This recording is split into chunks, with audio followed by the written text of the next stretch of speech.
بسم الله الرحمن الرحيم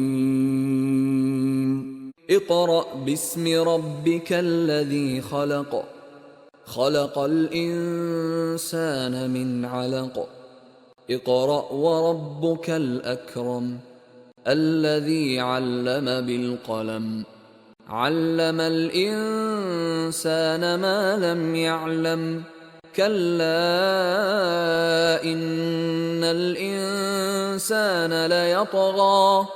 أن رآه استغنى إن إلى ربك الرجعى أرأيت الذي ينهى عبدا إذا صلى أرأيت إن كان على الهدى أو أمر بالتقوى أرأيت إن كذب وتولى ألم يعلم بأن الله يرى كلا لئن لم ينته لنسفعا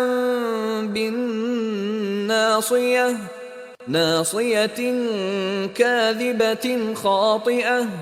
فليدع ناديه سندع الزبانية كلا لا تطعه واسجد واقترب